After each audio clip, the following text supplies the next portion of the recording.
그러면 스토리텔링 들어가 볼게요. 먼저 미국이 으뜸이라고 외쳤던 사람이래요. 그리고 한때는 미국의 우두머리이기도 했었대요.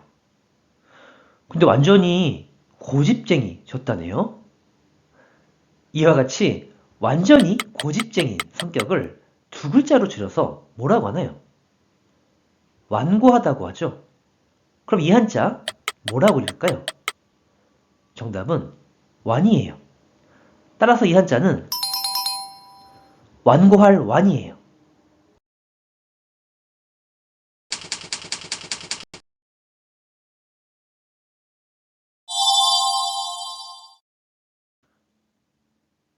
안녕하세요. 어쭈구리 일본어입니다.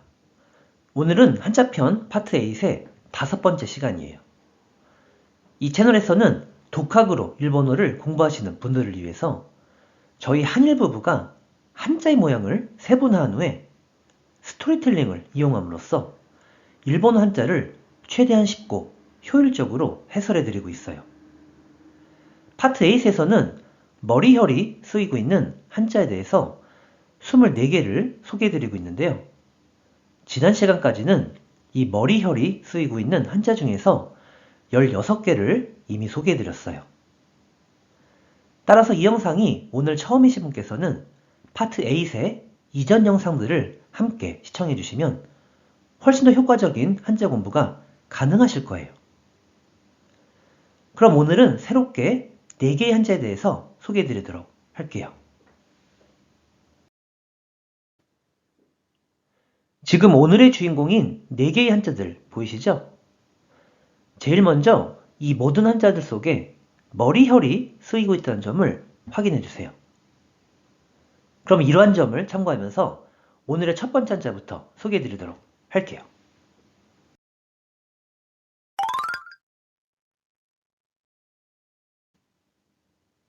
먼저 한자 모양부터 볼게요. 이 한자는 오프닝에서 이미 소개를 해드렸는데 확실하게 내 것으로 만들 수 있도록 한 번만 더 복습해 볼게요. 이 아이는 오른쪽에는 머리혈이 왔었고 그리고 왼쪽에는 최고를 의미하는 한자인 으뜨머니 와 있었어요. 그럼 바로 스토리텔링 들어가 볼게요. 지금 한때 미국의 우두머리였던 사람 보이고 있어요.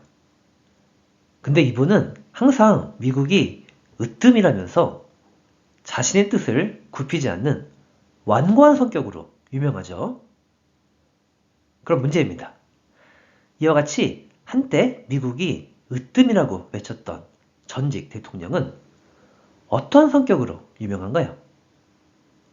완고한 성격으로 유명하죠. 따라서 이 한자는 완고할 완이라는 한자가 됩니다. 그럼 이번에는 완고할 완에 대한 일본어 발음을 원어민 발음으로 확인해 볼게요. 먼저 뜻으로는 발음이 없고 음으로만 강 이라고 타금으로 발음해줘요. 그럼 이 한자의 음독어휘를 몇 가지 소개해 볼게요.頑固이게 바로 완고라는 어휘가 되고 다음에는頑強완강하게 버티다 할 때의 완강이 되고 다음에는 頑丈 우리말로는 완장이라고 읽히는데 굳고 튼튼함을 뜻하는 어휘가 돼요. 그럼 이번에는 이 간조라는 어휘를 이용해서 일본어 예문도 한 가지 만들어 볼게요. この建物は古いけれどとても頑丈だ。この建物は古いけれどとても頑丈だ。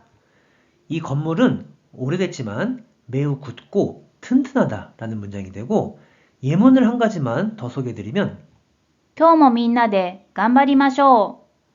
今日もみんなで頑張りましょう。 오늘도 다 함께 힘냅시다 라는 문장이 되는데 이 간바리마쇼라는 말은 많이 들어보셨을 거예요. 이 말은 화이팅 하자 라고 하는 너무나도 자주 쓰이는 어휘가 되니까 함께 메모해 보도록 하세요. 이렇게 해서 완고할 완에 대해서는 마치는 것으로 할 텐데 확실하게 내 것으로 만들어지셨나요? 그럼 이어서 오늘의 두 번째 한자를 소개해 드리도록 할게요.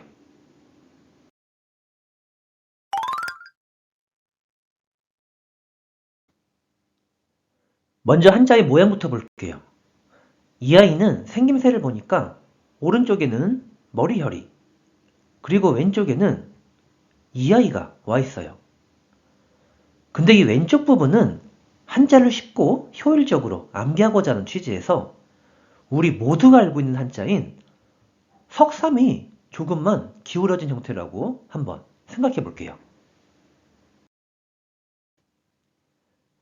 그럼 이번엔 스토리텔링입니다. 지금 탄수화물과 단백질, 그리고 지방이 각각 보이고 있어요.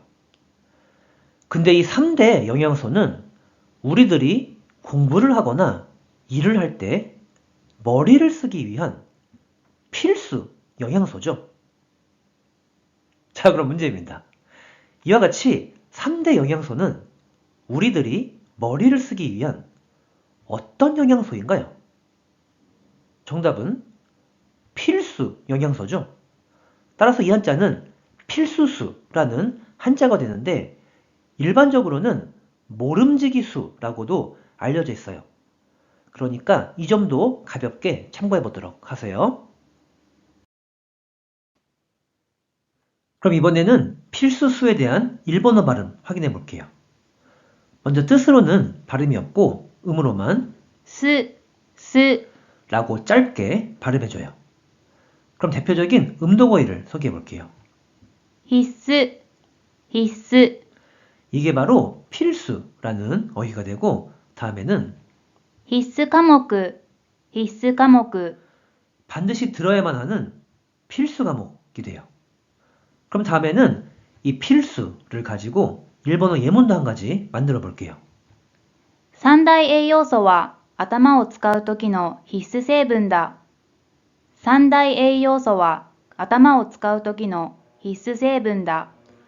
3대 영양소는 머리를 사용할 때의 필수 성분이다 라는 문장이 됩니다. 이렇게 해서 필수수에 대해서는 마치는 것으로 할 텐데 3대 영양소는 머리를 쓰기 위한 필수 영양소다 라고 외우면 좋다고 했어요. 자, 그럼 이어서 오늘의 세 번째 한자를 소개해 드리도록 할게요.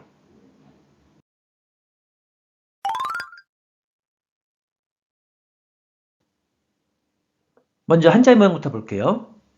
이 한자는 모양을 세 번 해보니까 오른쪽에는 머리혈이, 그리고 왼쪽에는 이 부분이 각각 더해져 있어요. 근데 이 부분은 마치 두 눈을 크게 뜨고는 악! 하며 놀라는 얼굴을 담지 않았나요? 따라서 이 부분은 한자를 쉽고 효율적으로 암기하고자 하는 취지에서 악! 하고 놀라는 모습이라고 한번 생각해 볼게요. 자, 그럼 이번엔 스토리텔링입니다. 지금 누군가가 방금 전에 등장한 악! 하며 놀라는 표정을 하고 있어요. 근데 이처럼 놀라게 될 때는 머리 부분 중에서도 턱이 턱하고 벌어지지 않나요? 자, 그럼 문제입니다. 이와 같이 머리 부분 중에서 악! 하고 놀라면 턱하고 벌어지는 곳이 어디인가요? 턱이죠. 따라서 이 한자는 턱암이라는 한자가 됩니다. 그럼 이번에는 턱암에 대한 일본어 발음을 확인해 볼게요. 먼저 뜻으로는 顎、顎、 라고 있고 음으로는 顎、顎、 라고 읽긴 하는데 음독으로는 쓰인 일이 상당히 드물기 때문에 여기선 그냥 생략하기로 할게요. 그럼 대표적인 어휘를 먼저 소개해 볼게요. 顎、顎、 이게 바로 일본어로 턱이라는 의미가 되고 다음에는 顎ひげ、顎ひげ、 턱수염이라는 어휘가 돼요. 그럼 다음에는 이 아고를 사용해서 일본어 예문도 한 가지 만들어 볼게요. 最近食べすぎて二重顎になっちゃった。最近食べすぎて二重顎になっちゃった。 요즘 너무 많이 먹어서 이중턱이 돼버렸다 라는 문장이 됩니다.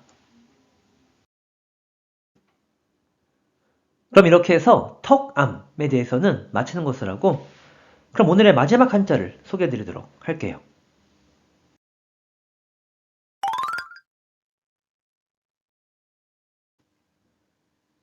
먼저 한자의 생세를 보면 오른쪽에는 머리혈이, 그리고 왼쪽에는 이아이가 와 있어요.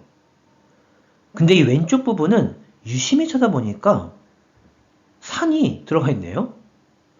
따라서 이 부분은 한자를 쉽고 효율적으로 암기하고자 하는 취지에서 산더미 같이 쌓인 모양이라고 한번 생각해 볼게요.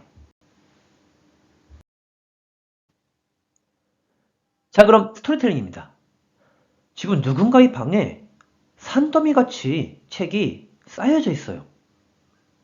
그래서 머리도 좀 식힐 겸해서 버릴 것은 버리고 책을 가지런히 정돈하고 있는 장면이네요.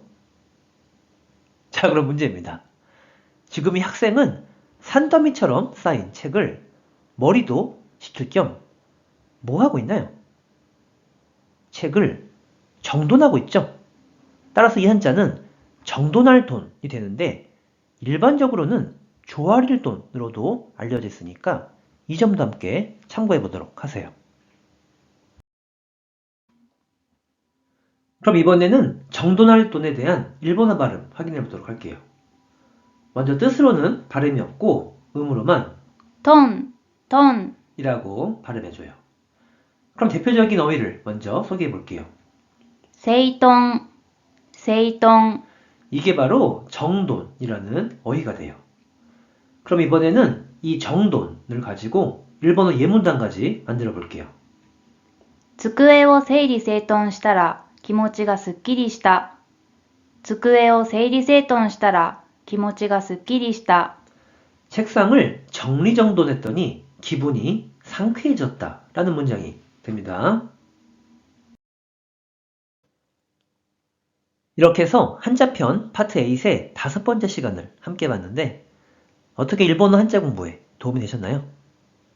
그러면 간단하게 오늘 소개해드린 한자에 대해서 내용 정리해 볼게요. 먼저 첫 번째 한자는 미국이 으뜸이라고 외쳤던 전지구두머리는 완고한 성격으로 유명하다고 했었죠.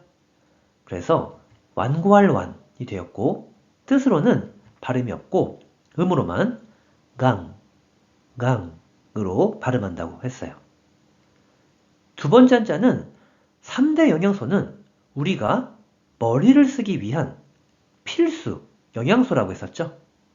그래서 필수수가 되었고 뜻으로는 발음이 없고 음으로만 스로 짧게 발음한다고 설명드렸어요. 세 번째 한자는 머리 부분 중에서 악하고 놀라면 턱하고 벌어지는 곳이 턱이라고 했었죠. 그래서 턱암이 되었고 훈독 발음인 아고만 알아두셔도 충분하다고 했어요. 그리고 마지막 한자는 산더미처럼 쌓인 책을 머리도 식힐 겸 정돈한다고 했었죠. 그래서 정돈할 돈이 되었고 뜻으로는 발음이 없고 음으로만 통으로 읽는다고 설명드렸어요. 그럼 이렇게 해서 한자편 파트 8의 5번째 시간은 마치는 걸로 할게요. 오늘도 일본어 한자 공부 수고 많이 하셨고요. 이 영상이 오늘 처음이신 분께서는 한자편 파트 1부터 파트 7도 함께 시청해 주시면 훨씬 더 효과적인 한자 공부가 가능하리라 생각합니다. 자, 그럼 다음 시간에 다시 만나도록 할게요.それじゃ、またね